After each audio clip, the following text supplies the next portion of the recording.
Right then, evening folks, welcome to the Block 9 podcast hosted by myself, the Crazy Pilgrim, and with guests or co-hosts and co-Block 9, sort of fellow Argyle fans, Carl and Andy. So we did title this one an MK Dons review, but we sort of decided that, you know what, we'll do our season preview as well. So get comfy, grab your ideal beverage, and, just hang in there with us as we go through quite a few points today. Everything from the pre-season games, all the way up to the signings, and then players that, were with us last season even. We'll discuss what we think the fortunes will be of some of those, the transfers, and at the end, we'll give our sort of views on Rooney now. We've seen some pre-season and what we think the expectations will be going into the season. So hopefully it'll be a good one for you all. We will save this after the event for the YouTube channel. So people who don't have the ability to come into TikTok, and we've got a few of those fans on X that would like to join in and, not join in, but watch this. So we shall publish it as we always do on there. And I will look to add this one to Spotify podcasts so that those that can't watch or want to just listen on the go, I do that a lot. We will also add it on there. All of those channels, so that's YouTube, Facebook as well, X and Spotify podcasts are all at Block 9 Podcasts. So that's how you will find us. So please go like, share, subscribe, all those magical things that you have to do. And hopefully you'll enjoy what we bring you for the season ahead. So without further ado, I shall do a post-match summary on Milton Keynes' game yesterday, but we won't really sort of hang too much on that one because it really wasn't the sort of best of matches with not too much action. So here we go. So the game yesterday ended with Argyle getting another win, a 1-0 win. But in summary, it was a bit of a sort of probably a solid performance. There wasn't a lot of action. It wasn't streamed as well. And I know not everybody is fussed by that, but it's always good for those that, are excited for the new signings and want to get involved and see a bit of that. It certainly was £10 wasted by myself and Andy on Tuesday night against Rovers. So it was sort of a bit, of a steady performance. And I think, good for Argyle not to concede after the Rovers game. The defence looked absolutely shocking. Another high press like against Torquay, and it caught them out. And certainly with Cooper, who we will touch upon in a minute, was also probably his worst performance, I think, ever in a green top so far. So, despite a disjointed first half, Argyle improved after the break. Early in the game, Adam Randall nearly helped Argyle score, but Mohamed Tijani's shot hit the post as well. And MK Dons did have a few chances. I did see the highlights. But after that, Argyle comfortably controlled the game. So I think that's it. Post-match from Houghton, he was pleased. He was interviewed at the end of the game. He was pleased. A few teething issues still there that he agreed and highlighted that need to be resolved before the end of the season. Rooney's post-match, he wanted a bit more intensity, got that really more in the second half, he felt. We were harder to break down, which was evident compared to Tuesday. So he was happy with the back line. Expect them to take a bit longer to get used to his style is one of the comments he made, which could be interesting in our first few games going in. But, sort of focus on how he wants us to defend and press. There's still a lot of work to do, and sort of just getting that tactic and that formation or those formations working. So take a breath and just going to sort of touch up on, and then I'll bring Andy and Carl in, just going to touch up on pre-season. I just want to give the results. It's just good to give some sort of context, for those that are just joining us, maybe new to this sort of thing and, not necessarily even Argyle fans. We welcome all sorts of fans from all clubs to join in with us. But yes, pre-season games were as follows. So Orlando Pirates, we drew 2-2 in a very high temperatures in Marbella. A very good side, Orlando Pirates. They did go on to beat Seville as well after our game. So good contest there and a good workout for the lads in that heat. And then the big result of the pre-season games, the 5-1 win against Cheltenham Town. And I think this game really showed the potential in Argyle's attack. Yes, it's a lower league team than ourselves, but we did really open up Cheltenham after a bit of a ropey first 15 minutes. But once we gelled, we did get on and sort of dominate that game, with goals coming from Tijani, Whittaker, Hardy, and Sissoko in that game. We then went on to Torquay. That was a game I also attended. Brilliant game, great club. We won that 2-0, but it was a start-stop game. Didn't really tell you too much because there were a lot of crowd incidents that disrupted the first half. On to the first defeat, which was Bristol Rovers, 2-1 result there. Argyle were very poor. Rovers pressed high, a bit like Torquay, but we struggled to really contain them and manage that. And as I alluded to earlier, it was probably one of Cooper's worst games ever in a green shirt. And the first goal was off the back of his mistake that got them going. And then yesterday, MK, as I just alluded to, we won 1-0. So, Andy, I shall stop now and just would like you to give then your thoughts on what you think of the pre-season summary so far. I'm still catching my breath from that last rant there. That was pretty good. That's pretty impressive. Pre-season, well, if you look to the top left there, I've left a little poll there, so give me your thoughts as well. But my thoughts on pre-season, just practice games in a sense, aren't they? There's nothing too sort of special about them. They're just players getting minutes. Orlando Pirates was a good run out in the sun. Shows that they can play in the heat a bit. Scored 2 goals. Freddie Asaka scoring goals. Ryan Hardy scoring in the last 4 pre-season friendlies consecutively, which is fantastic. So, and I know a lot of them have sort of been, sloppy goals, but there has been 1 or 2 good ones in there as well. Tijani, he needs to get firing a bit more, I think. He scored against the Orlando Pirates, but other than that, he's not hit the target much, and you expect that from another striker. So, there's a lot of talk about who our starting lineup's going to be, and we'll come on to that later on. But for me at the moment, it's going to be Hardy because he's finding the back of the net. Torquay, I didn't see much of. I heard on the radio, and I know that Argyle gave a good account of themselves. Torquay were a good side. Bristol Rovers, again, another good side, high pressing side. Did the work on us, and we managed to get one back through Hardy at the end. And I didn't get much on the MK Dons game, but Senior Hardy scored his goal, fair enough, at Tijani, and he's hit the post, and Randall's hit the post, and there's been a couple of snapshots. Callum Burton keeping a clean sheet, and all the minutes he's played, and Michael Cooper conceding. That's what does that say? Callum Burton, Andy? Sorry? Callum Burton? Callum Burton, yeah. Did I say Callum Burton? Yes, you did. You mean... you did say Callum Burton. I was going to say, have we re-signed him? Yeah, he's come back, didn't he? No. Sorry. Is he on Connor loan? Hazard, sorry. Yeah, Connor Hazard kept a clean sheet, and did really well by all accounts. So what does it say about future of Michael Cooper? We'll come on to that later on as well. So, guys, just as I summarise now, just go up to the poll if you want to sort of put your own votes in there on how you think the pre-season went as well. And I'll hand over to my co-host, Carl. Well, Carl, just before we go into that, I just want to highlight the goal scorers from the friendly. So Hardy getting 4, Cheltenham, he scored 1, Torquay 1, that was a penalty, Rovers 1, and MK 1. 2 of those goals as well, I think, were really sort of chased down the keeper, but nothing, overly dramatic or exciting. Tijani, 2 against Cheltenham. He had a lot of efforts, as Andy said, but a bit soft. Certainly against Rovers. Mumba got 1 against Torquay, Sissoko against Cheltenham, Izaka against Orlando Pirates, and Callum Wright against Orlando Pirates. And I have missed, Whittaker, there we go, against Cheltenham as well. So, Carl, what's your thoughts on the initial pre-season? Yeah, pretty positive, I'd say. I don't think we've seen the best from our new players yet, because obviously they're all still warming up.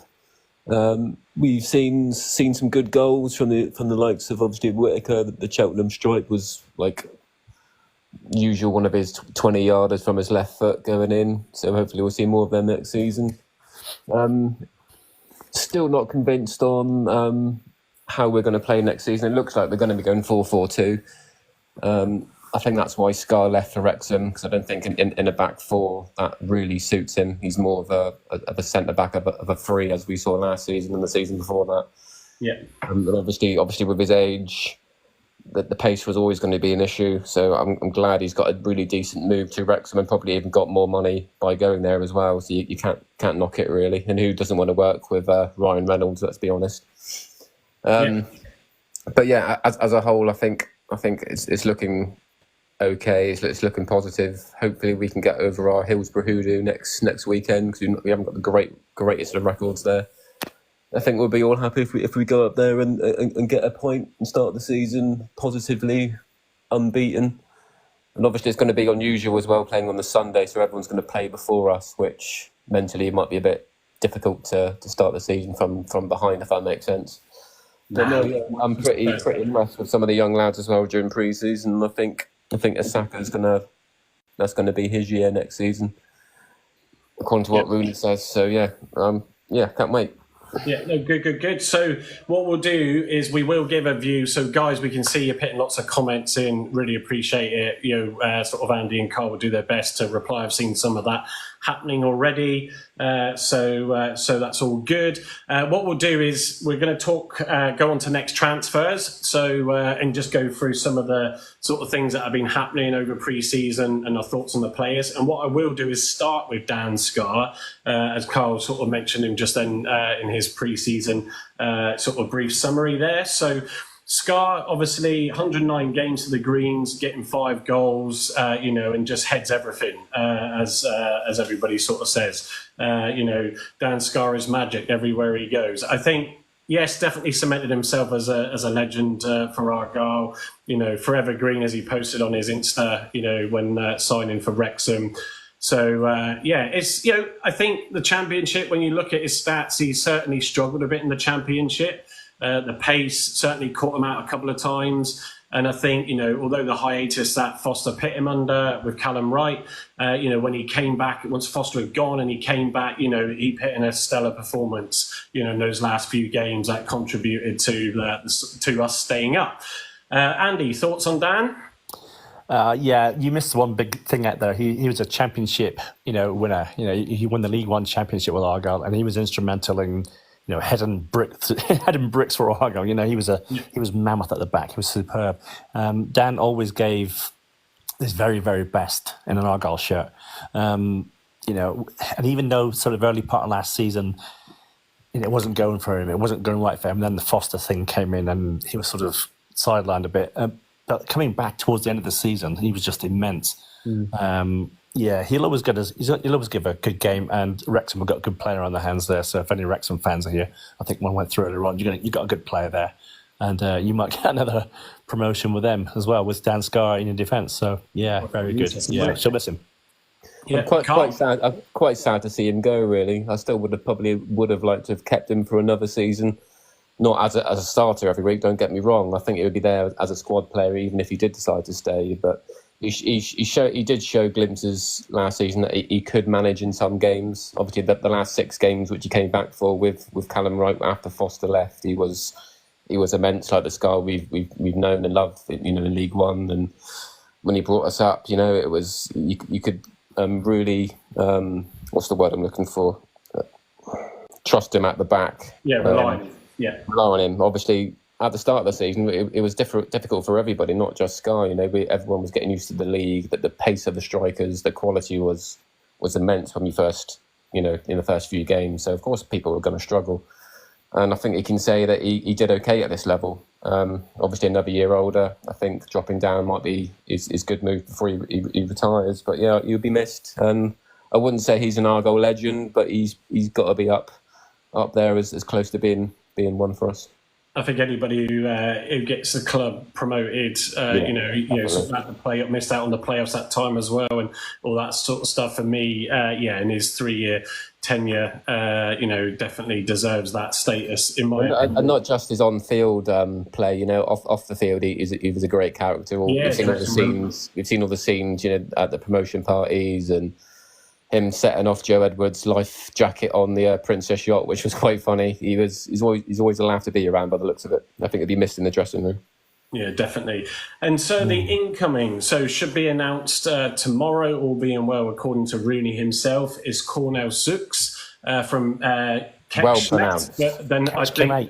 Kekshmet, thank you. So Andy, hopefully you have some insights or stats on Cornell for us. Far away. Yeah, so this guy's he's a fast sort of defender. He can play at centre back, he can play at right back, or in the right midfield. He likes to venture forward. He'll just run at players, and I don't know if you've seen the reels, but he just runs through players and creates a lot of stuff. he played for Ketchkem 8 in the Hungarian first tier, which was try saying with that with a mouthful of gobstoppers. And he comes with sort of some good things from Hungary. We all know about the 3 Hungarians we had: Christian Timar. I think Sean touched on that earlier on, and Marcus touched on him as well. Halmosi and Buzaki, and Hungarian players were going to give you the best. And I think his pace is going to be very vital, especially at centre back if in place of Dan Scarr, where Dan, 28-year-old Dan Scarr is going to get caught out a few times. Where I don't think that he's going to get caught out too much. So, yeah, sounds very positive. That's similar to a few of the comments being noted in here. I think Marcus said, he seems athletic. Someone else, I'm just trying to find the post. It was Divine. Watched him on YouTube. I haven't had the chance yet to go and look him up, so we'll try and do that. So that's all good. And I think what's really slowed Scarr down is that gorgeous Rolex that he bought himself, and he was donning while having his induction in at Wrexham. So we shall see tomorrow. Hopefully we'll get that announcement. Everybody, I say everybody, but a few of us, myself including, I think Andy and Carl, were sort of wanting another centre-back. It's not great losing one.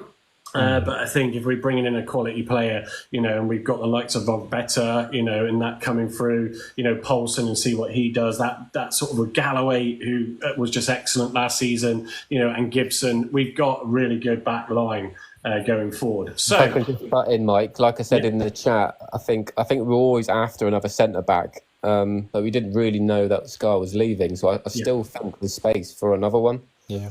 To be fair, because I think we still needed one with Scarr. So us losing Scarr, we've just replaced him. So I still think, we don't know if Galloway can go a whole season again.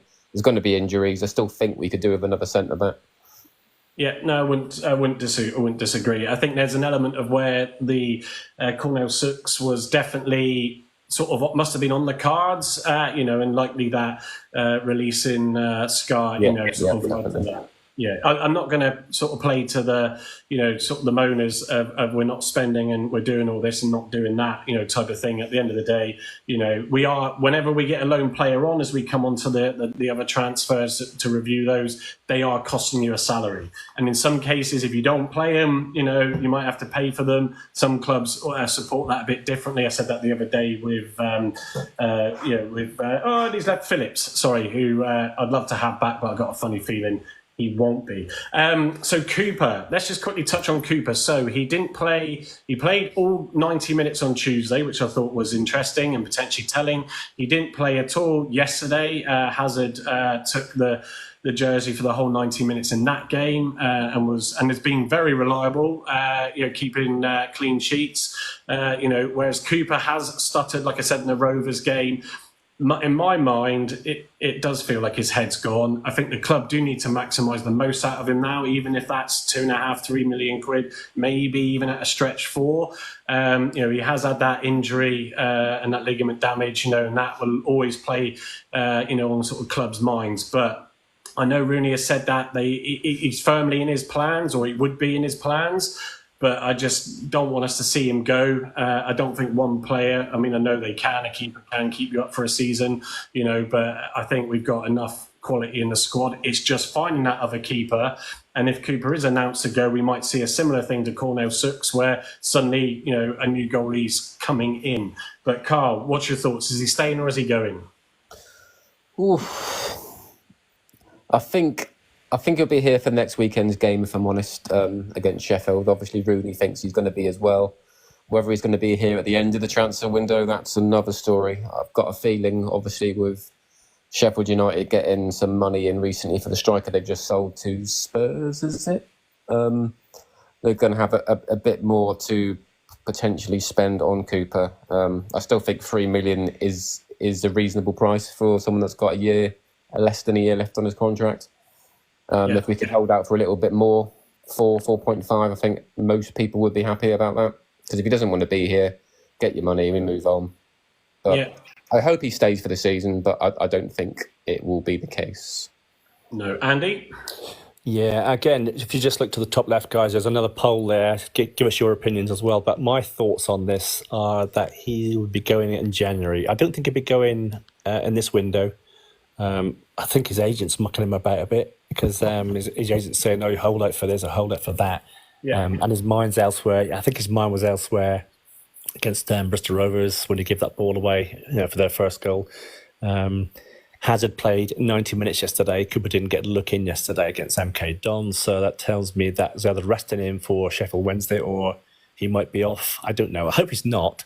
Just bear in mind we have a January window as well, which could sort of, instead of going in the summer for a free, you might still get a fee for him in the summer, which means that if we play in between now and January, and he gets some good games in, that his price might even go up even more. So it's all ifs and buts at the minute, really. And I don't think his head's with us at the minute, though. I think there's a consensus saying his head's not with us.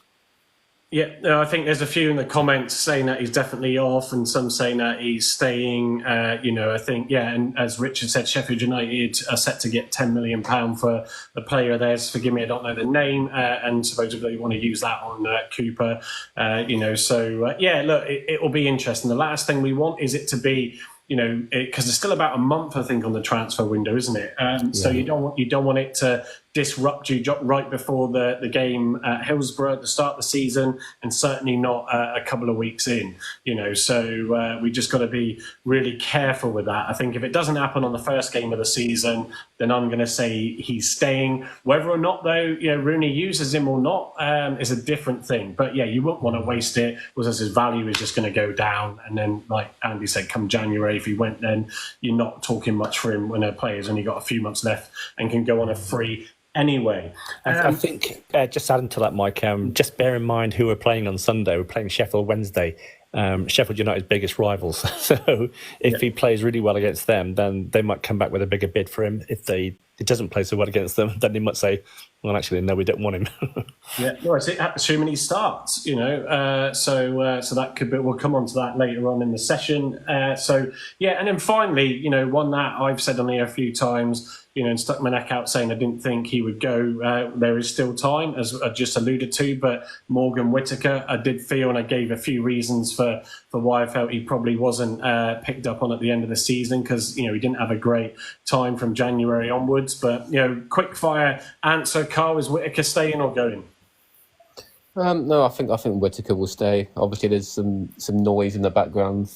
Rangers putting in another bid, which apparently we've rejected. I don't think he'd be interested in going up there, if I'm honest. I agree. If it was a Premier League team that came in for him, that's a whole different ball game, isn't it? But I don't think he's going to be going anywhere, especially not before the end of August. Obviously, if he starts the season well again, scores goals, there'll be more noise again in January, won't there? So, no, I hope not. He's probably on a pretty decent contract. So it's going to take a hefty sum. Obviously, we're not going to settle for less than double figures, are we? So no, he's not on I can't see Whittaker going anywhere. He's not on as much as the likes of Mumba and stuff, who's on that sort of 10 grand a week. I think he's on 6 or 7, Whittaker, which is looking at both of them, Cooper included. If we start the season well, who's to say that we don't offer new contracts again, or they might have second thoughts and sign new deals? Yeah, true. Say Whittaker's on £15 an hour. So, Andy, quick one before I move on to the signings from the summer. Whittaker staying or going? I think staying for now. Again, if he's going to go in the January window rather than now. He's got a lot to prove, Mr. Rooney. He's not been firing through pre-season, to be fair. So he had a tame shot yesterday against the MK Dons. Is his head elsewhere? I don't know. I think he'll come good for us against good opposition. So, I think he'll stay. Yeah, well, the results of your poll has got 40% saying he's heading elsewhere. You got 2 of that. You got the same for going, and only 20% saying he's staying. So I'm in that camp, and we shall see. Look, thanks everybody who's joined us tonight. Just to reiterate, we are starting this off for the new season ahead. Appreciate those that have joined us in a few of the sessions that we've already done on here. We are primarily choosing TikTok as our platform to chat, that's what it's about. Just talking about Argyle news, and we will bring people into the fold as and when we can, and we want to sort of bring anybody in, from other clubs as well. Football is just such a great thing, and passionate fans everywhere. We are on YouTube at Block 9 Podcast. We are on X at Block 9 Podcast. Same on Facebook. Same on Spotify Podcast, which we'll load this up to. So when we're finished recording, as soon as I can do it physically, I shall get these all up on YouTube so we can share that to the wider audience. But appreciate those that are coming on. Appreciate all the likes. So moving on to the pre-season signings. So out of Ogbeta, Tijani, Sissoko, Poulsen, and a potential Cornell Sooks. Poulsen being the only full transfer, Sissoko, Tijani and Ogbeta being loans. So I'll start off with Ogbeta. I'll give you my sort of few points on him, and then head over to Andy for that one. But yeah, left wing back, can also play in midfield, and we sort of saw an inverted position with him in a couple of games in pre-season. It looks really good, very confident. I got to see all of these new signings at the Torquay game, which I think makes a hell of a difference from what you can just see in a stream. When you're there and seeing the warm-up and the build-up. A lot of great atmosphere, camaraderie amongst the players as well in the warm-ups. Everybody with smiles on their faces, which is great. But yeah, he looks quality, he looks confident. I feel he will distribute the ball really well. Some of his stats sort of allude to that. He helps create a lot of chances. And I think he will also be a challenge, depending on Mumba's favoured side. I think he will be a challenge, for Mumba, and I think will offer a bit of difference. We could see, that substitution area if he looks to start, Mumba or better on the left hand side, and who he decides to choose. I think we've got some good options, and whoever comes on to replace the other. Andy, your thoughts on Ogbeta? Yeah, so as Marcus rightly said, we got him on a free from Swansea. Yeah, apologies. He's not on loan. So he played at Bolton last season. I think he played 40-odd games for them. Looks really solid. He looks comfortable on the ball. He's up for a challenge, and I think he's good at championship level. So I think we're going to see some good stuff from him. A good friend of Whittaker as well at Swansea, when they were at Swansea together. So that could be, part and parcel of Whittaker staying around, if you like. Yeah. Enticed him over as well, from speaking to him. But yes, Marcus, thank you for correcting me on that one. Carl, any thoughts on Ogbeta from your side? I haven't seen a lot, to be fair. I've only seen the Bristol Rovers one that was streamed, so I'm basically basing my opinions on that game, which was not the best, was it? From the little clips I've seen of him, though, he looks quite decent, looks quite pacey, takes players on. He's kind of in the same kind of mould as Mumba, just slightly more, kind of a bigger frame. I think he'll give us some threat down that side, and looks defensively okay. I think it's a solid signing at this level, I reckon. Yeah. No, excellent. Yeah, I think he's going to be one to watch for sure. Then following him was Tijani, Mohamed Tijani. He looks big. That was the sort of first thing. I said that about Phillips. For those of us that saw him at home park, you're just like, oh my days, like big, physical player. He's a striker. I think he's going to be very imposing. I think that's going to be a positive as we touch upon, squad sort of positives. We're going to have some big, strong players on the pitch. When you pit him alongside Sissoko, Bundu, etc., that's going to be different. He's good in the air, although against Rovers, it was a couple of soft headers that went straight to the keeper. But hey, at least we're getting some headers in the box, because it's not something we always do. So if we can sort out our set pieces, I think that brings some potential threat that we wouldn't have had before. He does need to work, like I sort of alluded to really this point just now, he does need to work on his finishing a bit more. But, so I wouldn't say he's wowed me after the 2 goals he got for Cheltenham. But, I wouldn't read too much into pre-season. But, yeah, Andy, thoughts on Tijani? He's got his goal against Orlando Pirates, hasn't he? But as you said, you rightly said, he's had few and far between chances, and the crosses coming to the box have been good. But he's always placed his header straight at the keeper. I don't know what's the situation is like, but he's got the whole goal to aim at, and he sort of puts it straight down the keeper's throat or over the bar. So I think he might be a confidence player. I don't know enough about him really. He looks strong. and a comfortable on the ball sort of player. But I just think he needs to get that head on the ball and get the ball in the back of the net rather than straight at the keeper. But other than that, I think it's going to be an exciting signing, and I think him and Hardy during the season are going to sort of be chopping and changing a little bit, sort of, because we had that last season with Hardy getting so tired. I think Tijani will bring that sort of extra sort of respite, if you like, for Hardy. Yeah, I think it's, Tijani and Hardy haven't played together in pre-season, so it's going to be interesting, that starting 11. You sort of, I get the fact that Hardy scored more goals, but yeah, I don't know. My gut sort of says he's going to start Tijani. He seems sort of confident with him. But, things could change. Marcus noting the fact that it's all gone quiet on Dan's. It certainly has. He did not travel with Liverpool for their pre-season. So we shall see. He did have that back injury. Time will tell. Carl, any thoughts on Tijani from your side?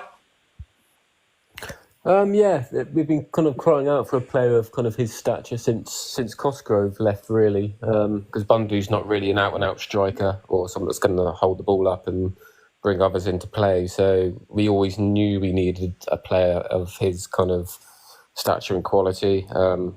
He scored a lot of goals with his head as well, which is interesting to see over in Prague. From what I've seen, he looks quite decent.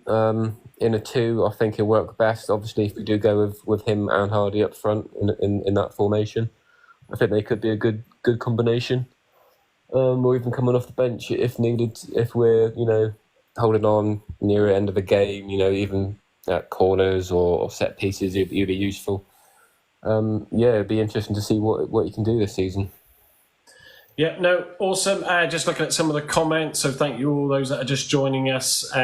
Sean, do we reckon we'll have a behind closed doors match this week? No, I don't. I think that the pitch may be ready, but I think they're going to just focus now on ironing out those kinks in training, and then sort of maybe a few players in the training might sort of step up to give Rooney some difficult decision to choose his starting 11. Have we managed to increase the squad budget this season? Yes, that was discussed in the fans forum, that from MJS, and it was helped mainly by the TV revenue. But obviously, if we sell the likes of Cooper and stuff like that, that can always boost that. So, Drew, how many away fans do we think on Saturday at Sheffield Wednesday? I'm going to say at the sellout in the away end. I don't know if that's a couple of thousand at Hillsborough. I'm not going myself. I don't think Andy or Carl are. So, but I must admit, very much looking forward to it. It is on Sky, so that's going to possibly skew it for a few people. But those up north that don't get to games often, it's a great opportunity, isn't it? So, so LC works at Argyle. The pitch isn't ready yet. No, they probably haven't finished knitting it together. That impressive machine, for those that saw that. So on to Ibrahim Sissoko. So this player, it sort of come with a lot of hype. Everybody's really sort of positive towards Sissoko. When I watched him at Torquay warming up, he looked like a bright spark. Absolutely brilliant when he was on the pitch. He did all the footwork, fancy footwork. Sort of turned a few players inside out. And he can shoot. And he's not afraid to shoot. He's almost. I saw others talking about this, but they're right. It's almost like the opposite of Whittaker, where Whittaker in that second half of the season got sort of, man-marked by almost 2 players because he was really our only out-and-out threat going forward. And I think with Sissoko coming on now and the sort of squad we've got and the options we've got now, Sissoko is going to shoot from outside the box. Did it against Rovers, hit the underside of the bar. Don't know because I didn't see against MK. But I think really good. And he will run at players. I just hope it isn't all the Anthony-style fancy at United fancy footwork and no end product, because he's had quite a big build-up. Carl, your thoughts on Sissoko?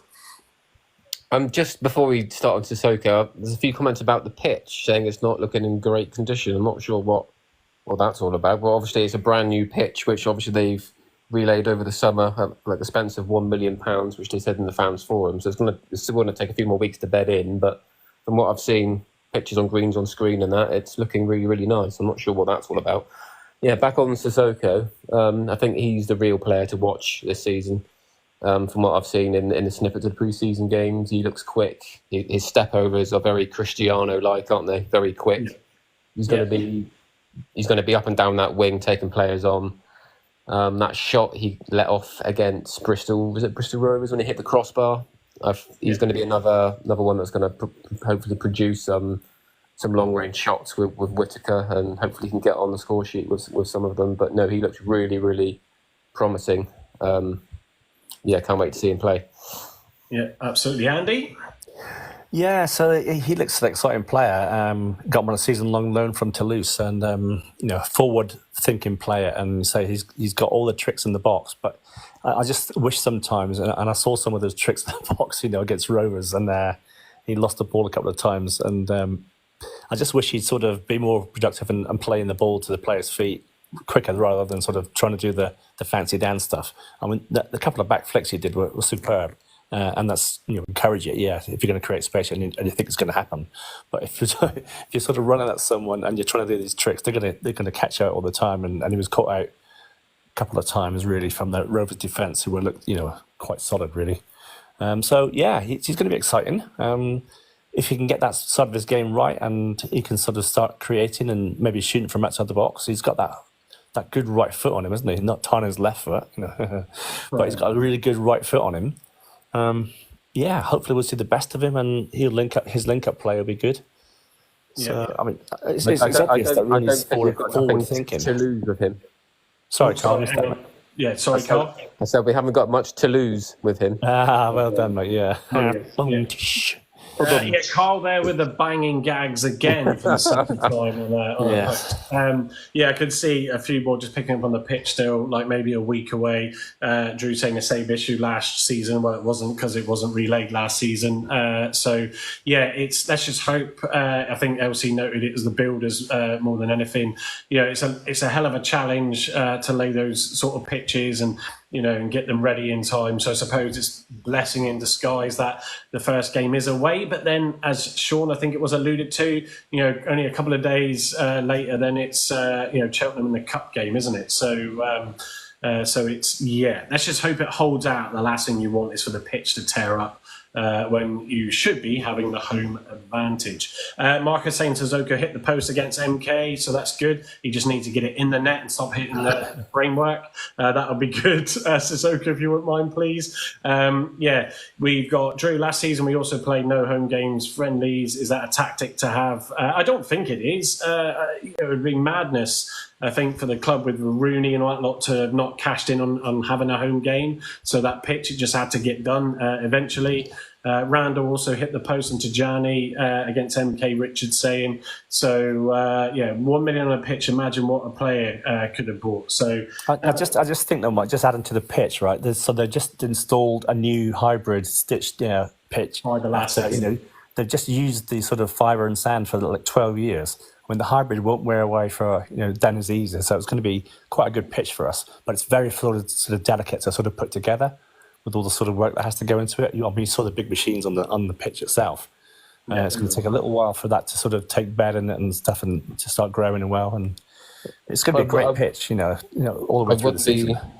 I wouldn't be surprised if they have a few training sessions on it next week or the week after, leading into the Cheltenham game, because we haven't played on it, and if we're going to go straight into the Cheltenham game without playing on that pitch, it'd be a bit strange. So I'd imagine they're going to be doing some training sessions on it before that, just to see how it holds up.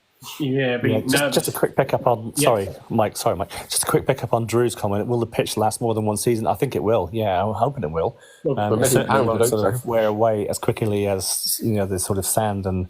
Well, to point it out, Andy, the last pitch was laid the last time we were in the Championship. Actually, when we were coming out, that was £500,000. Well, supposedly, I was told this pitch was £500,000, but I think the extras is just all the additional work needed to go into it. The pitch, the fibroelastic pitch itself, is about £500,000. So this, the last one did us well. I mean, look at it at the end of last season; it was still immaculate. So, 12 years. We had it 12 years, that fibre and sand. That's it. So this is a long-term investment, that the club feel they needed to make. Finally, the full paid transfer. I suppose we did pay a fee, I think, for Paulson, or was he another free? It was another free, yeah. Another free. So, 33 years old. Rooney looking for an experienced player to add to the squad, to add to that back line. He can also come into sort of a wing-back type role, utilising that in midfield. Yeah, I did. I did pick up on the fact that he has had, is known for a foul or two, so maybe have to watch him on the cards. But yeah, obviously Rooney felt he wanted to bring some experience in that back line. We didn't see too much of him against Rovers, and I don't know if he started or came on, against MK. Apologies, or how he looked and fared. I do not think he will start the first game. But Carl, any thoughts on Poulsen? Yeah, as you say, I don't think he's going to start the first game because obviously I still think he's lacking in fitness and match minutes. I didn't see much to go on in the Bristol Rovers game, but that was like many of them during that game, wasn't it? He'll bring obviously experience, being at the age of 33, especially if they're playing abroad as well. It's a different type of football. I could see him being kind of like another type of player like Scarr in a way. I don't know if he's pacey or not. That lets to be seen. We'll see that in the start of the season, what he's like pace-wise. But yeah, on paper it seems an okay signing. So yeah, time will tell. Where he'll line up, I don't know. Obviously, he was signed as a centre back. He can play CDM, and I think he's lined up at right back as well, which he did against Bristol Rovers, which I didn't think worked at all. So I'm not sure what the plan is for him. To be fair, like I said, that was a well-spent tenner. I just need to unsubscribe because you had to register with Bristol Rovers just to get the ability to. You'll be getting all the marketing emails now. Yeah, got to get that out of my inbox. Jesus, no offence to any Rovers. Well, lots of offence to Rovers fans. No, anyway, So moving on, Andy, thoughts on Poulsen? Yeah. Everyone's sort of saying that he's quite a solid defender. He's 32, is he, or something like that? So he's come with a lot of experience.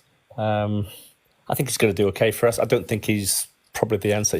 His age is going to go again. So they're saying that, Joe Edwards is 32, 33, isn't he? So he's got a good engine on him. If he's got a good engine and he's a solid defender, then I think he'll be all right. But I wouldn't like to have him back there all the time. He looked a bit suspect against Rovers, but mind you, that was at right back. So maybe not his preferred position. No, it'd be interesting, but again, definitely. I'd be surprised. Rooney would have to have a reason, I think, to start him. More than anything. I'm going to come on to next formations and tactics, but I did want to sort of just really summarise with, the signings, and we're going to, I've got down to discuss some of the existing squad and thoughts on that. Like I said to you, get yourself settled down with your beverage. Because we're going to go on this one for a bit longer. So please stick with us. Like, share, and not retweeting this, but repost. If you don't mind doing that, we appreciate all the likes that people are giving on the session, on the live session. So as always, but if you can get more of those involved, any mates that you've got that are Argyle fans, fellow football fans that like to listen to other pods, then give us a shout. Formations and tactics. It sort of was quite clear that Rooney tend to start with a 4-4-2 and then switching, up with wing backs. Would that sort of be a 3-5-2? I'm not the best at this sort of thing, but definitely he's got sort of two styles of play during the game, hasn't he? That where he sees the opportunity, he will switch it up. Andy, that one over to you. Oh, thanks, mate. I was just doing another poll. I can always hand it to Carl while you do that. Yeah, if you hand it to Carl, I'll just set another poll, Andy. Andy's the poll man, but go on, Carl. You go and give your thoughts on the poll bearer. On formations.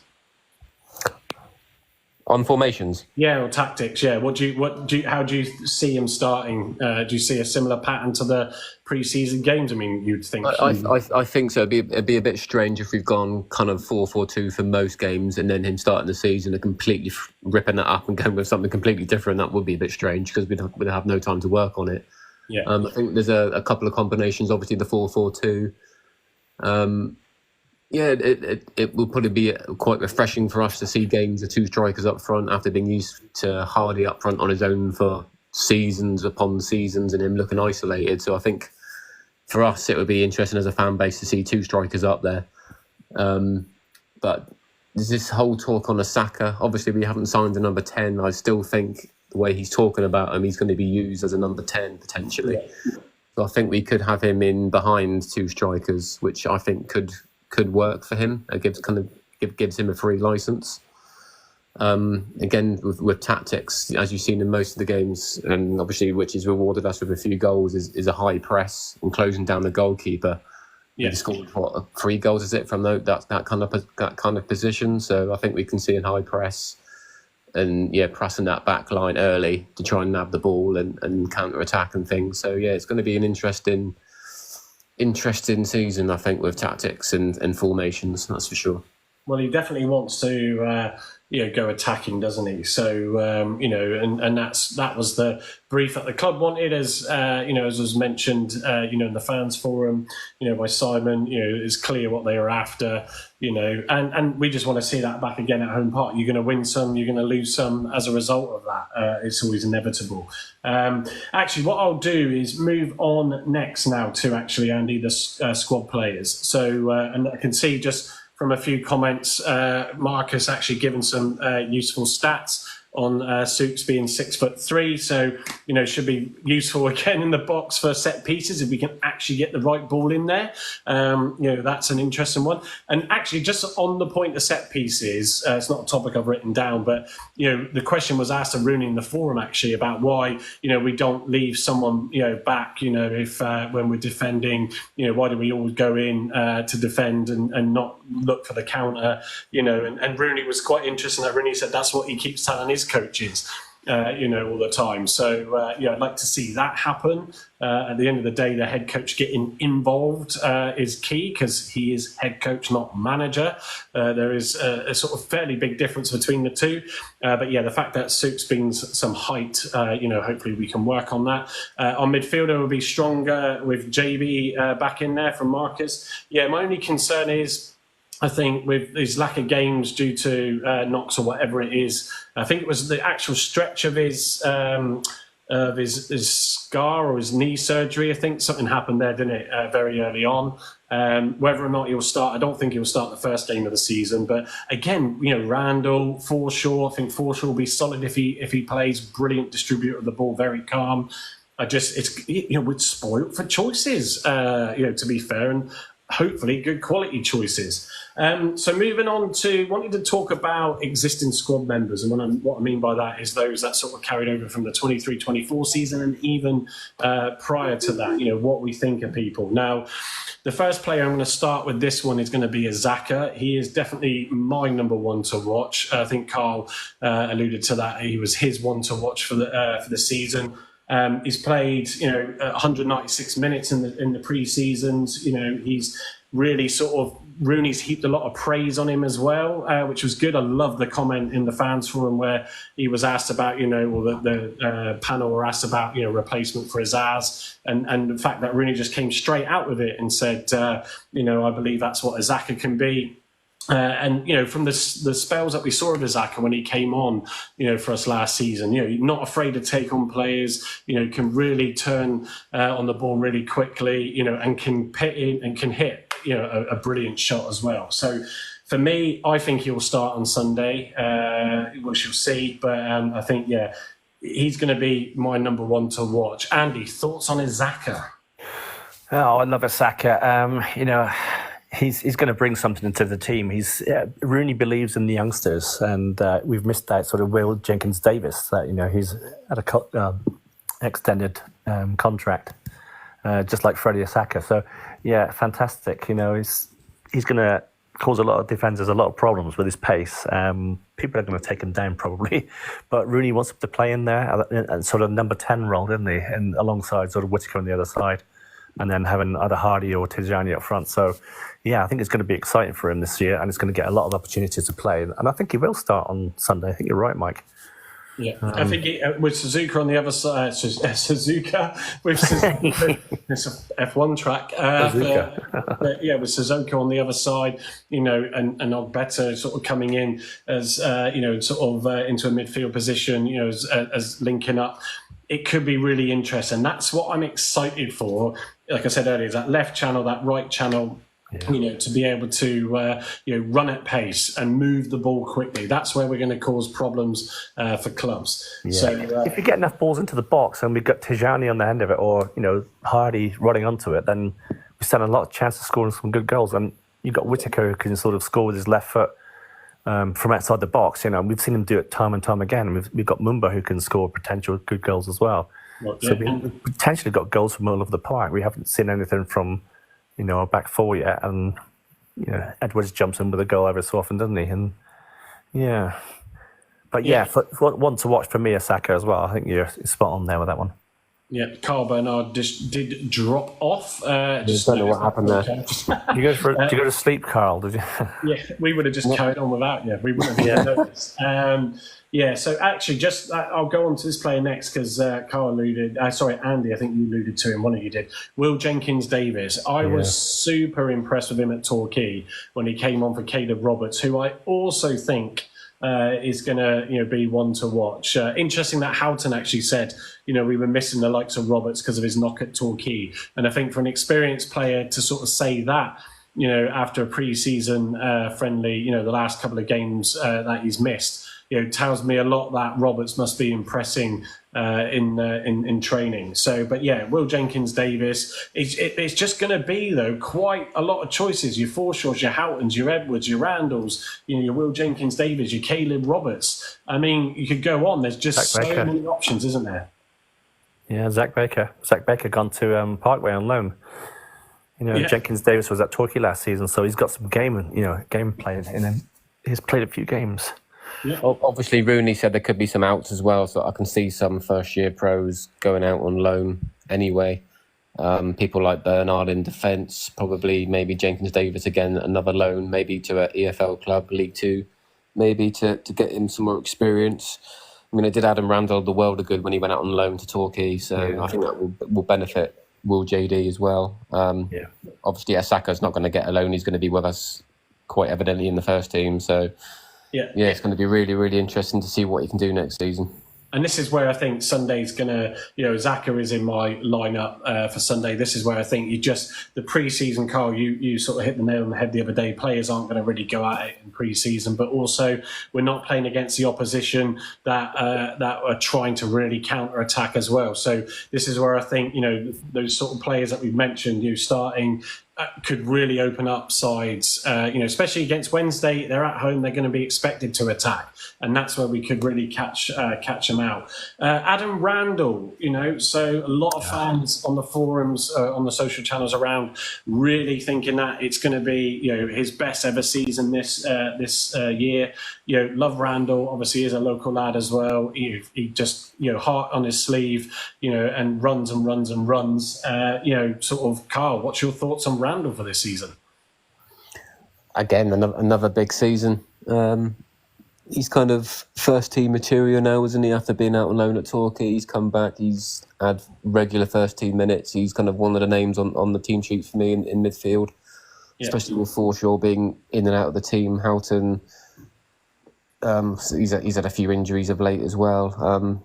I think, another big season. I think a future captain for sure for us. Yeah. I think he did well in his first season in the Championship, and he can only get stronger and stronger. And obviously, seeing in pre-season with the set pieces as well, I think a lot of time and training's gone on to set pieces. So I think we should see some hopefully some goals from corners and from him from free kicks next season. Yeah, no, totally. I could see just a few comments. Marcus, I can't see like Edwards getting much game time. No, love the bloke. But yeah, I think it'll be interesting. And also, should Randall get the captain's arm badge if he starts and Edwards doesn't? Interesting point. I wonder who will pick up that captain's armband come Sunday. That'll be one to watch for sure. Any thoughts to add to Carl's, Andy, on Randall? Well, I know they've been working with Rams during the pre-season on set pieces, haven't they? And there was a clip I saw on Twitter somewhere where he whipped in this free kick, and he's been working on his free kicks and he hit it top bins. And I think he's been practicing that in pre-season. Yes, and Rudy's been working with him on that, and this is good. He's got some good pros around him as well. He's got Adam Forshaw around him, and Jordan Houghton, who is sort of getting alongside him a bit, I think. And when Houghton's an intelligent player, just loses the ball a lot. Forshaw was a very intelligent player, and you'll probably glean more from Forshaw, I think. Yeah, Yeah, no, I don't disagree. We touch upon Roberts, won't sort of lead on more on Roberts. Whittaker, sort of, obviously, we did sort of pick him up in our transfer discussions earlier. I think, again, with the style of play with Sissoko creating a lot of interest for defenders, they're going to be watching over left and right shoulders with the style of play that I think we'll employ with those two on the channels and cutting in. And if you add the Zaka and that to all of that, I really hope sort of Whittaker finds his mojo back. I think Foster killed that in a lot of players. And someone asked that actually early on, where's Foster now? Really? Just don't care. So probably sort of living off the salary that he's still getting. But what an absolute, idiot. Apparently he's gone for a hair transplant over in Turkey, I'm led to believe. Fair enough. I did support him up until the point where it was just like, I can't do it anymore. He definitely got the green fever and had to go. So then moving on to Hardy. So yes, scored obviously the bulk of the goals, which is great. But like I said, I think there was only really one of them that wasn't an easy goal. I'm trying to think which game it was now, but I can't off the top of my head. But yeah, so he's not in my starting 11, which I know may surprise some people. But yeah, I think coming to it, I think with the options that we've got now, I think Rooney definitely does want to persevere with Tijani. And I think, with Azaka coming in and, as Carl said, in that number 10 role, linking up as well, is going to be interesting. But Hardy, I think, will absolutely try and fight for his place 100%. But how great, whoever starts, the players that we've got to come on this time is something that we desperately lacked, and Hardy had to do way too much throughout the bulk of last season, not just the tail end of it. So I think it's exciting that we've got tired defenders or defenders that could get tired off the back of Sissoko and Whittaker, let alone Azaka if he starts, and even Bundu, who's physically strong as well. And then when we come to make those subs, we're going to have some really good sort of options for Rooney to sort of play with. So thoughts on Hardy, Andy? Yeah, Hardy. I still think Hardy's going to be important for us this season because he's got something that we didn't have last season. I think last season, towards the tail end, Whittaker was sitting too deep for us. We've got people who are attack-minded players in the side now, like Saka, like Sissoko, and I think they're going to be running at players and feeding them the ball. He's going to be the hot dog merchant's going to come back and score a few goals for us. He's already scored 4 in pre-season. All right, some of them weren't the worldies or anything, but he knows where the net is. That's my thoughts on Ryan. I think he'll be in the side on Sunday with Tijani coming on as a sort of impact substitute near the end. Yeah. No, good. At the end of the day, look, he's been a great servant to the club. And in games last season, he, ran his heart out, every ounce of energy just to try and help get the results we needed to stay up. Bundu. Can I input on Hardy? Yeah, go on. Oh, sorry, mate. Yeah, go on. I think he's the first name on the team sheet, if I'm honest, especially up front. If we're doing 4-4-2, it's going to be him and TJ. Yeah. He always starts seasons well. We know that. Last season, the Championship, he did. The season before that, he always starts season strong. So I can see him doing that again. And I think it will go the distance this season because obviously we know Hardy from seasons past. He gets tired, he gets worn out. The goals dry up, but we know the reasons behind that. He was often played on his own or we had no backup to him. Now we've got the backup. Yeah. I can't see him being burnt out at the end of the season, and hopefully he will get another double-figure season, hopefully closer to 20 goals. And I really hope, if he does have another strong season, that he gets the bloody Scotland call-up, which he really deserves. How he hasn't, I really don't know. That'll be the icing on the cake for him next season if he can get that. Yeah, well, if he has a good start, then there's no reason why not.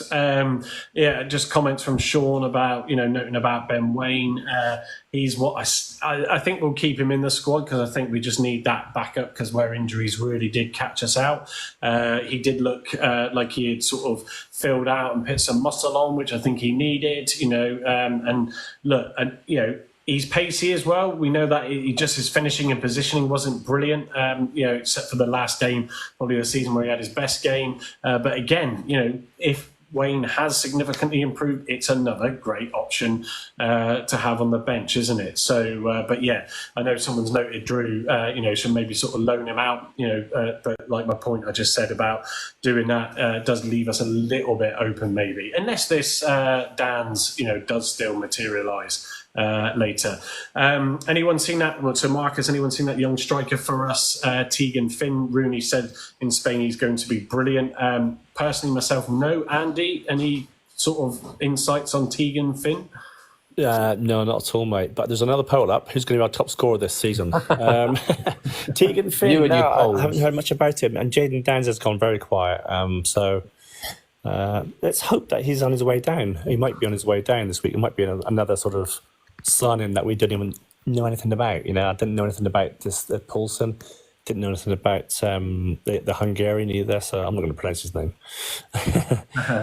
So who knows? Hopefully, going back to Tegan Finn, apparently he's the next big thing coming through the academy. So I think he's got a very, very bright future ahead of him. I haven't heard anything about him or seen anything, but I've just heard snippets from people that have seen him play, and they reckon he's going to be the next dog's bollocks. So yeah, can't wait to see what he's going to produce in the next few years. Yeah, no, it's good. Hey, it's good. Why he went out to Spain. Yeah, the whole thing that the club have been doing in terms of the brick fields and all that stuff is to strengthen and develop, as Andrew and Parkinson alluded to in the fans forum. It's good. It's good to have that on board. And all these youngsters who's not going to want to try and sort of have Rooney sort of watching over his shoulder to see what they're all doing. So exciting times. Also, we got JVXNS. Welcome to the session tonight. Where do you think Oxford will finish? I have no idea. I think, mate, join us, for as we get into the first few games and we'll start seeing where clubs are going to sort of position themselves. It is a tough league coming into it, absolutely for sure. It's an exciting league, so it's going to be good to sort of see, what clubs mix it up, because we definitely had a few in the bottom half for the first half of the season that surprised quite a few of us. That's for sure. Didn't Oxford beat Southampton recently at their three-sided ground? Possibly. We'll see if Jay confirms that for us. I might be able to. They won 2-0. Well, I'm in here. Let's click on them. Let's see the matches that they've had. Will it let me go? No, it won't let me do that, so I won't bother with that right now. Wait till you get relegated, mate. Yes, fair enough. Okay, Jay. In Oxford, bigger than Argyle, behave, please. Yeah, there we go. We like a good bit of banter on the pod session, on the live session. Yes, we did. So he did confirm that they did beat Southampton. So yeah, fair play to that. You've got to carry that momentum, haven't you, coming up and stuff. So see what can be done. We didn't. Certainly not after Schumacher left, but Ipswich certainly did. Moving on to Bundu. I think he's going to, full pre-season. He's a player that joined us, halfway in, so wasn't really playing regularly. He's on a good whack as well. But he looked fresh. He looked strong. I think he's going to be another physical one that's going to cause teams problems. So I liked him last year. I was really behind him. So I'm hoping, he's another one of my highlights. I think that will impress this season. Sort of, Carl, what's your thoughts on Bundu? He's a really interesting player because I'm not really sure where his best position is, because he's not an out-and-out striker. Yeah. He's more of a winger, but he's not going to get ahead of Sissoko or Whittaker on the other side if he goes on that side. So I don't really know where he fits in. He's a really hard one to kind of place. Where do you put him in the team? Obviously, we know what he brings. He brings pace. He brings strength. He can score the odd goal. We saw that last season. His finishes against Leicester at home was impeccable. Yeah. But it's just hard to find where you put him in, Mike, to be honest. I think I completely agree. I can see it's a very good observation. I think he opens up opportunities depending on how the game's going. I think I've got in my final sort of team starting 11 for Sunday that him starting. I think he'll be able to sort of adapt in different roles, and I think support. Whittaker's going for getting the box if need be. Hold the ball up, and like I said, the physicality in the squad is going up several levels. levels, up front. So, in the midfield. So I think, it's going to be interesting. When the starting 11 gets announced, it's going to be interesting with all the options that Rooney's got to see what he goes for. Any thoughts on Bundu, Andy? Yeah, I think the goal against Leicester he scored was a peach, absolute peach. And he's got that. He's got a lot of pace on him and he'll run at players as well. I don't think he's as good as Sissoko, if I'm honest, but I might be proved wrong. I do like Bundu because, he's come from obscurity, really. He started his career, in one of our sort of southwestern teams, didn't he? But he's gone on to good things, and hopefully he'll prove me wrong, and he'll come and score a hatful of goals this season. But I just don't see him starting in front of Sissoko or Tajani. No, but again, coming on as a sub, if that is the case, again, it's another really strong option, isn't it? And as Marcus is saying, it is going to be a strong bench. On to another one of my players of last season, and I think will do another good job. Really excited that he got on board and signed his new contract when Rooney was announced. So that's Galloway.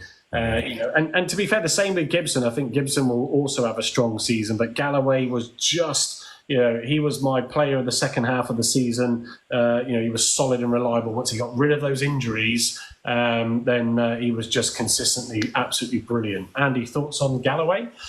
Yeah, he doesn't choke out by challenge, does it? And he'll chase back as well, which is what I like about him. But he'll also offer something up front. He'll also run forward and attack as well, which is good.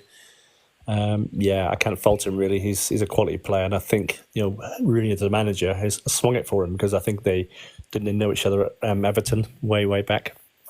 But I think he's going to do really well for us if he can stay fit. We don't want another sort of Michael Miller who sort of gets injured and goes into obscurity. We want him sort of fit and firing for us this season. So I think he will be all right with us. Yeah. Yeah, no, excellent. I am liking the banter that Jay is bringing and all others that are responding to Jay. Isn't he just? I think he's got a bit overconfident. They've only just been promoted to League One. Let's get a bit real here. We got promoted after winning the Championship with 101 points. We found this league extremely difficult, and they will as well. So don't get too big for your boots. Well, I think they'll do okay, but yeah. Ipswich came second to us and Ipswich went up. So anything. That's to do with budgets, though, Mike. They had a massive budget, bigger than ours. Budgets, Carl. Let's get real. 8 million budget. That's We'll say nothing more on that one. As someone said, you should build it on that fourth stand. I saw in the comments. Keep the banter going, guys. I've seen the odd comment about, who do we think will be, sort of like in the top half, who do we think will surprise? That, if I'm honest with you, is not my thing. We haven't really done a review or considered a review of the teams around us. As we get more into the season, we can start talking about that with other fans from other clubs if they come on. And I'm sure Jay will try and attend again, even if after probably the first game if Oxford are ahead of us on that. So we'll see. But yeah, you're more than welcome, mate. You're more than welcome. Pleggy and Early next I've put on there. I think Plegaswedo did start against Torquay, I think, when I was there, if I'm correct.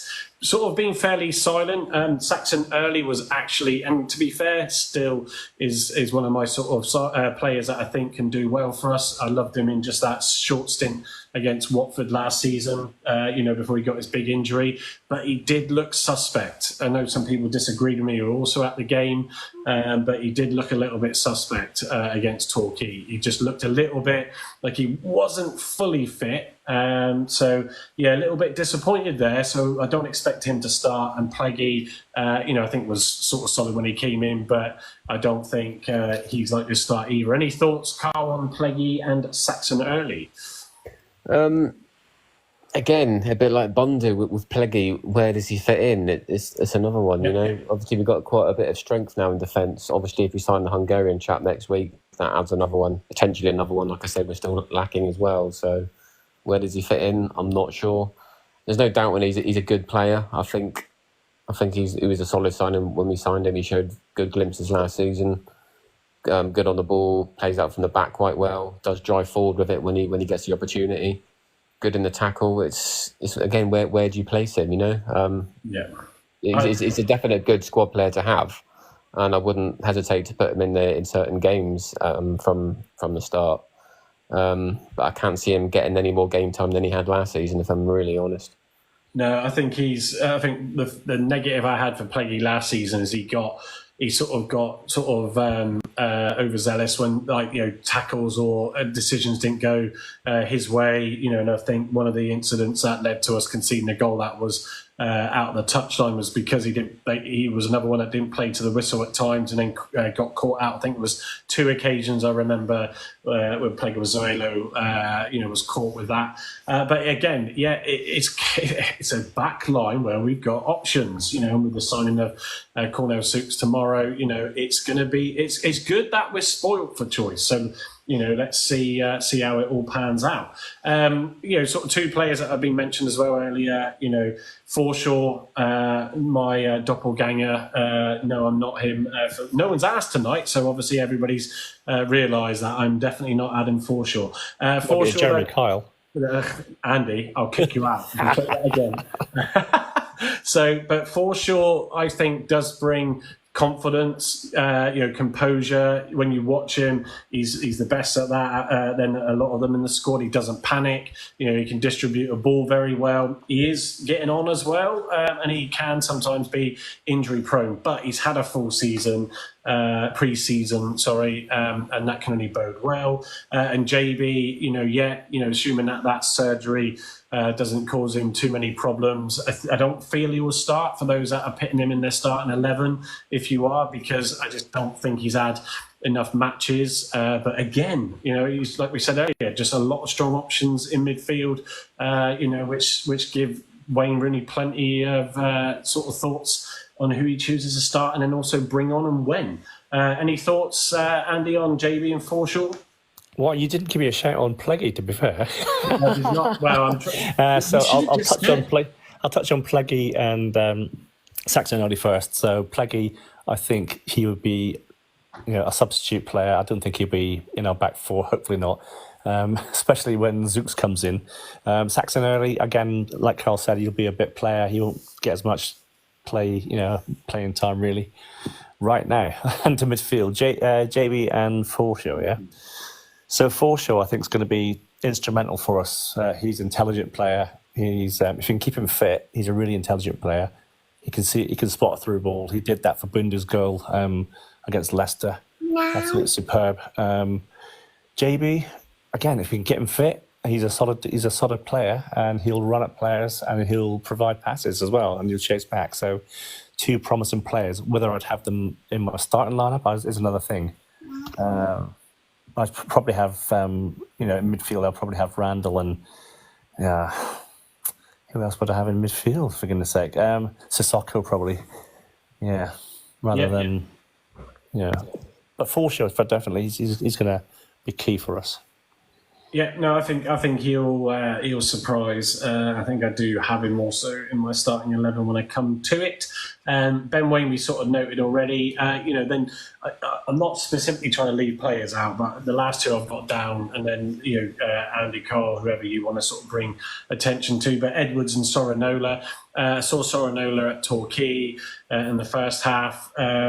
He didn't look great. I mean, he was a brilliant, he came in and injected a lot of, sort of like positive vibes in the club when he joined last season, famously, after Foster's last game, sort of carrying Callum Wright's shirt around the ground, who I haven't mentioned, who I fought with Mumba, who I also don't have down, which shoot me for that.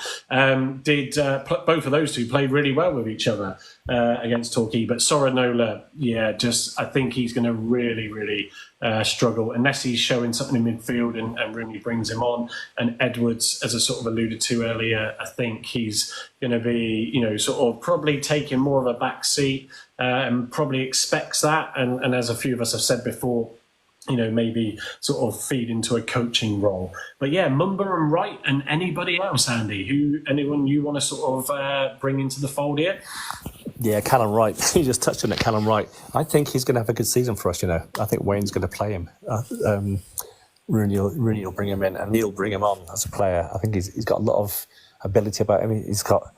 There's just something about him. I don't know what it is. And I watched him at the Port Vale game when we won the championship, and he was outstanding. And his sort of vision, his visual play is really good. He could do a bit more sort of physicality, I suppose.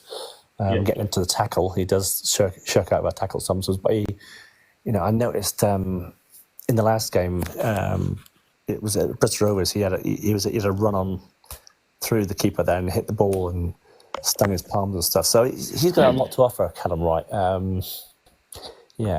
Ben Wayne, I don't know. I think a season on loan somewhere might benefit him because I don't think he's going to get the sort of match play that he deserves. He scored plenty of goals for New Zealand in the Olympics and stuff. So he knows where the net is. But again, he's another player who needs the ball fed to him, like Hardy. One-on-one with the keeper, he does panic sometimes, but there's times when he'll score. So but I think, get him out on loan somewhere. League One side. I nearly said Oxford for a minute there, but a Freudian slip. Send him to a League One side to give him some match experience. Yeah, on Wayne, I don't think the club will let him go because I think they'll just want that extra security after what happened last season. With Hardy and that getting injured. I think on Callum Wright, like I said against Torquay, from what I could see, because it was right in the popular stand that I was in, you could see them working well together. So I think Callum Wright will sort of probably, yes, Andy, surprise a few people. Again, it's a difficult, it's a strong area there in that midfield, but again, he's another great option if you just need to mix it up a little bit. So, Carl, anybody you want to bring into the fold? Have you got Mumba on your list or anybody else that we haven't brought up?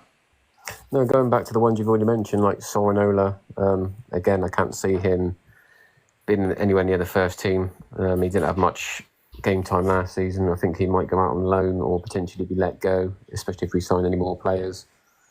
Callum Wright, not 100% sure. He still had a bit of quality at the end of the last season with the 6 games along with Dan Scarr.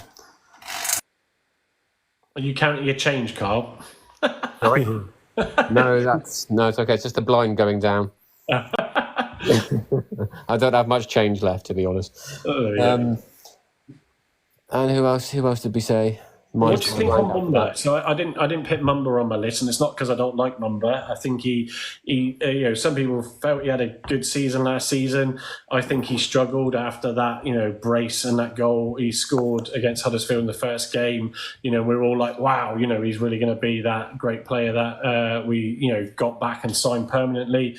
But yeah, I think it'll be interesting if he copes with the competition and if he starts or if he gets on, is he going to show? I mean, he does get past one player and then gets like completely caught out and sometimes struggles. I reckon he's a brilliant break dancer in the dressing room when he sort of goes down and tries to quickly get back up all the time when he slips. But yeah, thoughts on Mumba, Carl? It doesn't sound like we're going to be playing with wing backs, does it? 3-5-2 or whatever. So I don't know what. Some of these pre-season games he has gone to that inverted wing-back role, though, hasn't he? If you go inverted, that's fine. Then hopefully we'll see his quality shine through. But if we stick with the 4-4-2s without inverted, then it's going to be difficult to see how he's going to bomb up and down.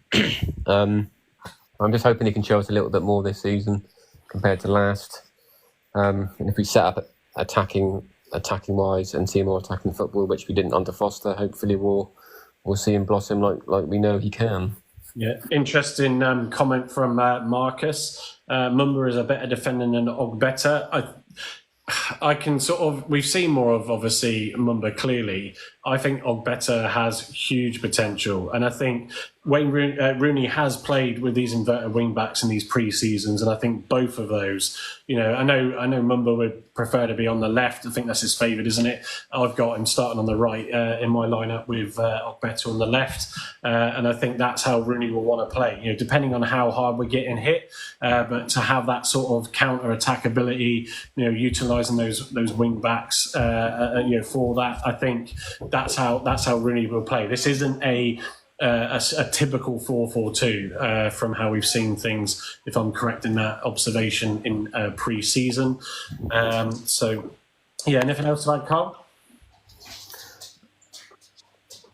No, he's obviously gone to put the other blinds down around Gibson. the house. We haven't touched on Gibson. My thoughts on Mumba, by the way. He was exposed for both Bristol Rovers goals, I think, wasn't he? He was out of position. He was way out of position. He was way up the pitch, Possibly. and the ball over the top caught us out, and their number 3, Rovers number 3, he just exploited it all the time. Yeah, no, I couldn't, because it was hard without the commentary as well, with that wide angle to sort of, as I know you alluded to follow. I did touch up on Gibson when I was mentioning Galloway. I think he will be solid, but what's your thoughts on him, Andy? Galloway. Sorry, who? Sorry, No, Gibson. Gibson. Oh, yeah, Gibson. I like Gibson a lot. He'll be in my starting 11 in centre back, definitely. He's solid. He can bring the ball forward. He can, he passes the ball. He's a good header of the ball. Not saying in the same ilk as Dan Scarr had in, but he can clear the ball. There's a couple of games last season he looked a bit suspect, but he's a good quality player. Yeah, no, agreed. He does produce a lot of interceptions, doesn't he? Which he's always been good at. And I think that's what he was signed on. Looking at the stats, his interceptions and his kind of breaking up play and his heading ability. We know what we get from Gibson. He's a really, really good defender. Obviously, he was linked with moves away, wasn't he, during last season? And yeah, he's got real potential. And obviously, he's probably the first name on the team sheet in defence, probably alongside Galloway at the moment, until we sign this Hungarian lad. Yeah, and I just suddenly realised as Andy was talking, and I didn't put Cornell Zooks in my starting 11. If it's a bit Actually, risky. I did. Shucks. With it, well, I was just thinking actually, because isn't he sort of a favoured right? I know he can play centre back, right back. So I think if you're sort of thinking of that Mumba side, which I would be sort of like and Aaron, I wouldn't put Poulsen in there, but maybe that Zooks could do that role.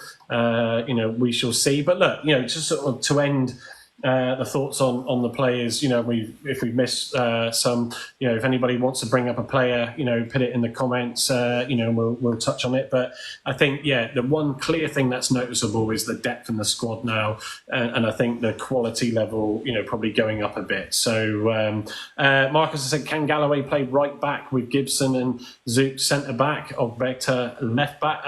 Galloway has done, hasn't he? So that's another good shout there, Marcus. To be fair, it's going to, again, it's what's going to be interesting to see how Rooney does set out his starting 11.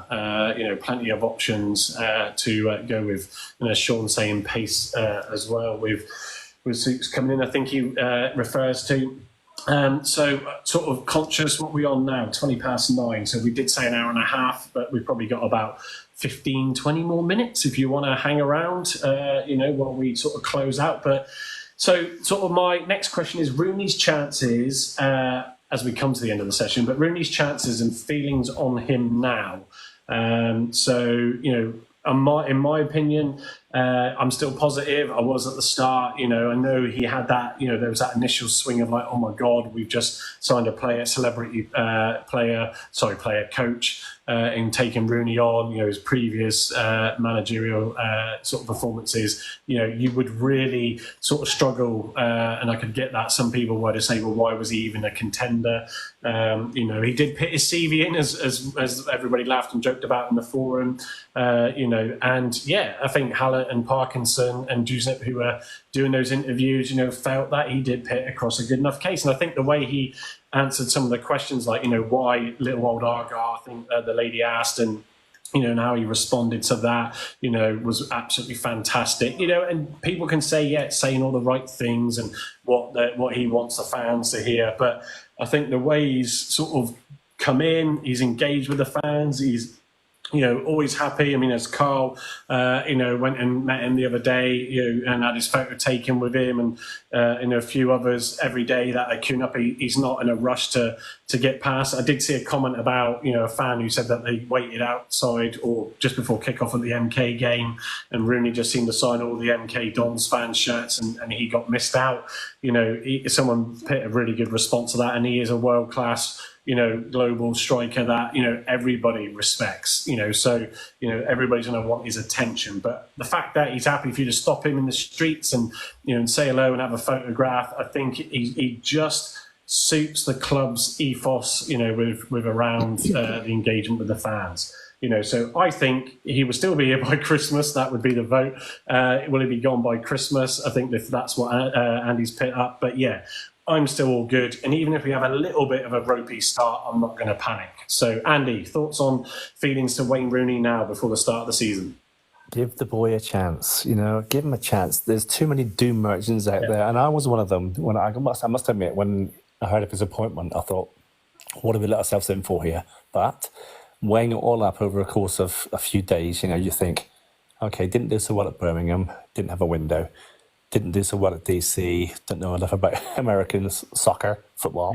But it was sort of, with Argyle, it's he's got a window now. He's brought in players, right? He's brought in quite a few players, and he's signed youngsters. He's got some youngsters in there. He's got rid of people, like Mikel Miller, Tariq Wright, Callum Burton and Dan Scarr. I mean, are they really championship level? I don't think so.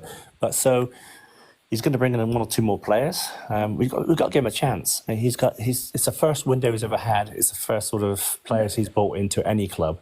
So let's give the guy a chance. Let's support him.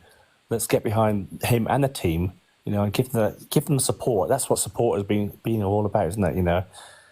People just going into it and saying, no, he's not spent any money. Well, actually, he must have spent some money because he's brought players in. So they all cost money, but we're not there's fees to that, isn't there?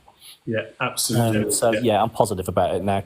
I think he'll do well. He'll keep us up, and I think he will finish in sort of upper mid-table. Yeah, no, just before I go to Carl, I've just seen some of the comments. You got Damo, I don't think he's an Argyle fan from the banter I've seen going on, but Rooney only employed to raise a profile to gain investment. That was touched upon, the investment, and there is a strong potential consortium that could be interest in the club. But that's still going to take time. I think the Rooney side, if it all crashes, that could kill any potential investment if Rooney does well and is there post-Christmas and the club are in a good position. I think that's when the investment might start to come through. I think anyone with investing their money will just want that to settle a little bit. Marcus agrees. Yeah, Andy, well said. Absolutely got to just give the guy a chance. 100%, and we'll see what happens when the season starts and where we are come Christmas, etc. Carl, how's your feelings? What were they? How are you feeling now? Are they the same, different? No,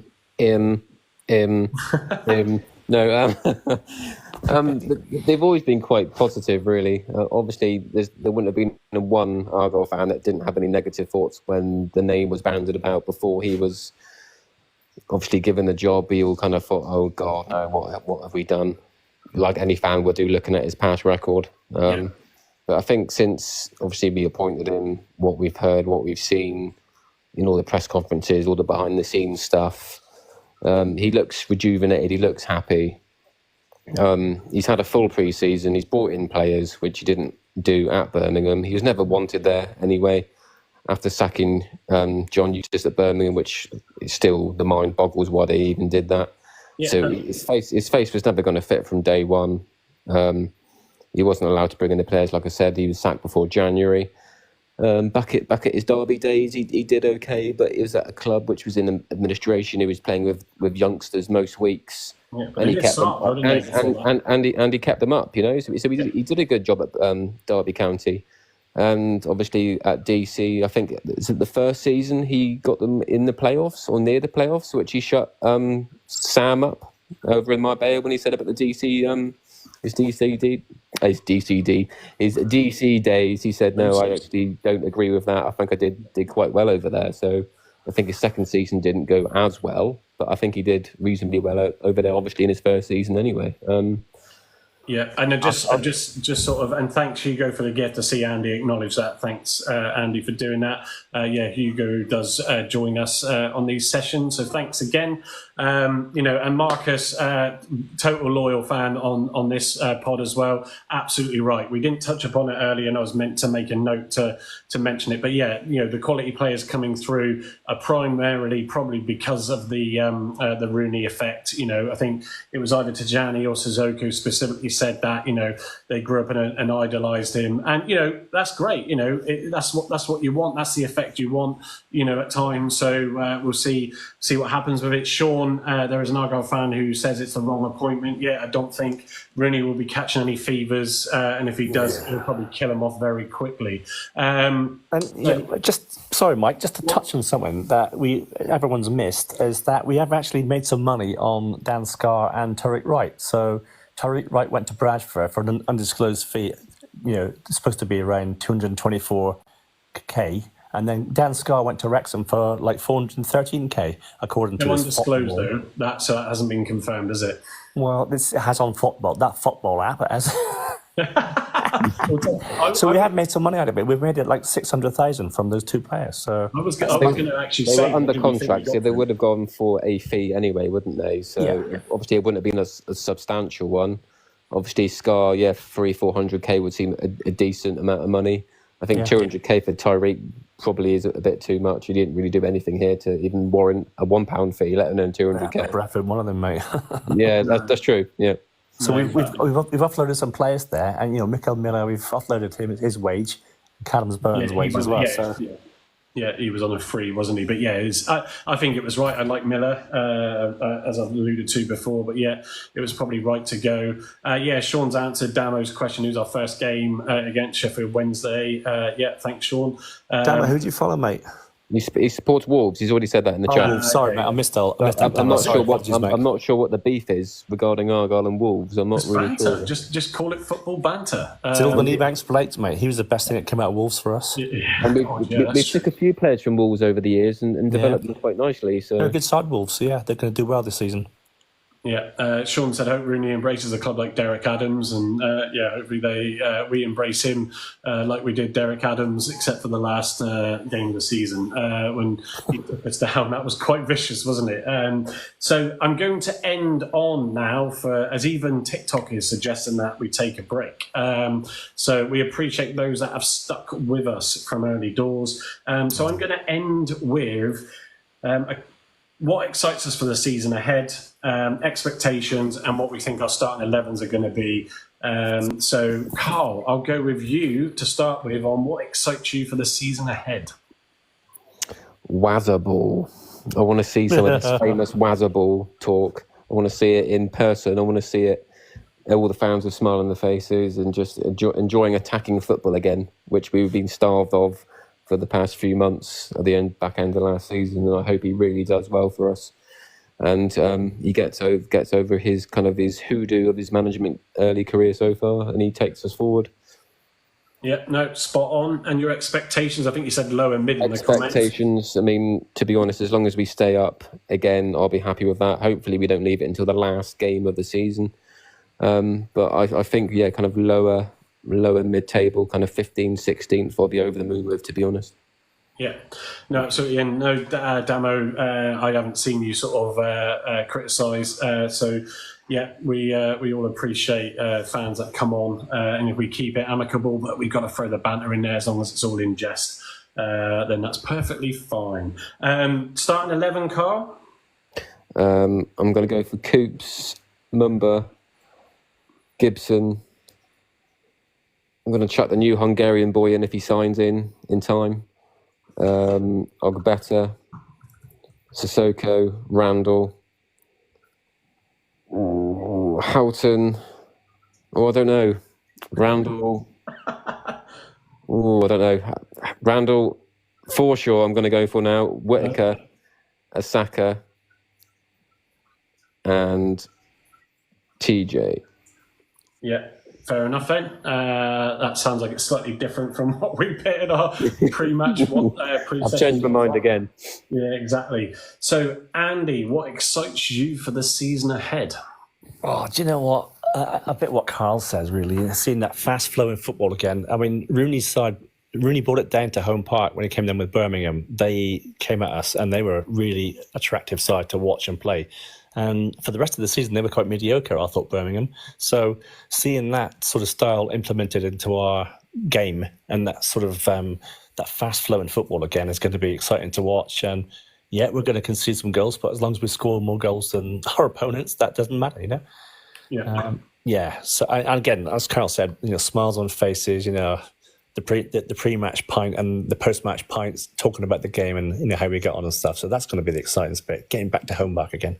Yeah, and just on that note, we will do our best to, we're working out. It's the first Sunday night we've done. We're conscious that it's a lot of family time for people, but equally, Saturday coming in straight after the back of the game can almost be a little bit challenging as well. So we'll mix it up, but what we'll aim to do is confirm it as an event on my channel, so what our plans are, and hopefully spread the word. Really appreciate it through your current social means. Any fans that you sit next to at the game, fellow football fans from other clubs, we want to sort of build this on TikTok, and sort of stick with it and just sort of bring the football chat, but it will predominantly be Argyle, and we won't apologise for that. So expectations, Andy, I don't know if you just said it in that bit, but where do you think we'll end up? Expectations, well, again, alongside what Carl was saying, I think 15th. I'm going to go 15th. There you go. I've nailed my sort of colours to the mast. I don't think we're going to finish above that because I don't think we've got the firepower as yet. The defence is going to leak a few goals, I'd imagine, due to pre-season. But I think it's going to be 15th is going to be a sort of realistic thing for really. If we can get higher than that, fantastic. But I just think, as I said earlier on, guys, support Rooney, support the players, be the 12th man. Yeah, absolutely. And I think Sean's been on the Ben Wine. And you're starting 11, moving on. Starting 11, okay. So depending on whether Coop stays, so Coop's going to be in goal. It's going to be sort of 3-5-1-1, if you like, my formation. It probably won't work. So yeah, Cooper in goal. I'm going to have Paulson, Gibson, and Shush in the centre, and then Galloway and Agbeta as the sort of side players. Then Whittaker, Randall, Sissoko, Isaka, and then Hardy up front. Yeah. And I think Isaka in the number 10 role with Whittaker. So Randall and Sissoko. And then Isaka with Hardy up front.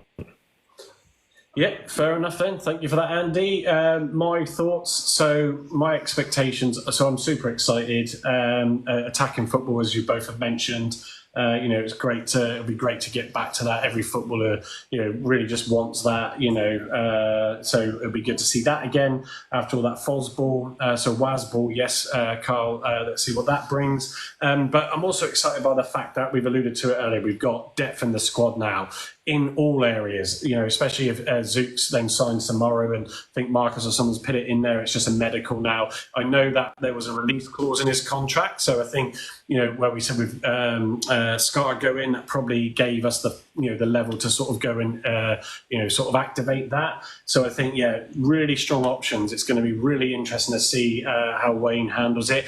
I think I'd also like to understand or see what his plan B and C might be. So if we do go ahead, or do go behind, how's he going to change things up and react to that? In a league game, so that's going to be interesting with all those options on the bench. You've got to think that he's got a few cards up his sleeve for that. More height, as we've alluded to, than we've ever had before. So if we can really improve on those set pieces, then we've got some potential. And if, again, Soups joins, as I think Marcus alluded to, he was 6'3", if I remember that from earlier correctly, it's another option in the box. And the strength and physicality that will be on the pitch will be a lot more noticeable than ever before, which I think will bode us well. The youngsters, he's obviously keen. He said that from the outset, that he likes to bring youngsters in, and everybody has got an opportunity. If they show the work ethic, the commitment, and they've got the ability, show all that in training, then they're going to get a shout. And that's where I hope the fighting for competition really brings out the best in everybody. And we'll probably see those that don't favour where they're not putting the effort in. Because I think if they do, he will certainly give everybody a shout during these early games. And hopefully, last but not least on that point, I hope he proves a lot of the doubters wrong. Because the last thing we want as a club is to go into a little bit of a spiral again with a manager that doesn't work out. This has got all the feelings for something that will, I think, bode well. I don't have any negative connotations with what I've seen so far. In terms of where I think we'll finish, I'm going to go slightly above Carl and Andy because I always like to try and be the more positive of the bunch. But I'm going to say sort of just outside the playoffs with teetering, and I think I've seen the comment just now that Marcus was saying if Dan signs, and he's going for promotions as well. So we shall see. In terms of my starting 11, I've chosen Hazard in goal because I think Cooper is not likely to stay, and also he's kept the most clean sheets out of the pre-seasons, but again, doesn't mean too much. I think Cooper's distribution is a lot better, so ideally, if it all settles with him, then fine. But I'm starting with Hazard. I'm going with Ogbeta, Galloway, Gibson, and I did have Mumba down, but I'm going to go for Cornell Sooks if he joins. So I'm hoping his pre-season has been favourable as well. In midfield, Sissoko, I'm torn between Randall and Wright, but I'm going to say Wright for the minute because I think I've seen more of him in the pre-season games that I liked. Forshaw, because I think of that sort of stability, calm and composure, with Whittaker on the right. And then, as Andy and Carl have said, Izaka playing in that number 10 role. And I'm going to go for behind Tijani. Would I be surprised if Hardy starts? No, based on the fact that he has scored goals, but I think Rooney will use him as a super sub. So, that's my starting 11 for the game against Wednesday on Sunday. So from my point of view, that's really all the notes I've got. We've done well. We are an hour and 45 minutes in. So thank you to everybody that has joined us. Before I sort of sign us off, Carl, any final points from yourself? I just can't wait to see those electronic advertising boards going around the pitch. I think that's my biggest kind of thing that I want to see next season. That little black dog running around the pitch, thinking, is it real or is it a fake dog running around? These high definition screens, £4,000 a season for anybody that wants to sponsor it. Carl said he was going to stick his hand in his pocket and get the Block 9 podcast on. Just for a couple of seconds at the start of the game. Yeah, exactly. I just hope, for me, after that Leeds game, I found it quite distracting because they're super bright with the technology they are really, really bright, but they're quite interesting to see, aren't they? And that little black dog really is quite funny to watch running around the pitch, I think. To be fair, it was more entertaining than Fosball. That's true. Yeah. I find myself looking at them more than the actual game. Any final thoughts from you, Andy? Just on the the LED lights and stuff, LED sort of screens. I think it's going to generate a lot of money for Argyle because if you think 4K, a season, that's nothing to a big company. You're going to get a lot of big companies who want to sponsor that and get their names on there. So potentially it can generate a lot more money for Argyle. So it's all positive. I just think stick with the guys, and.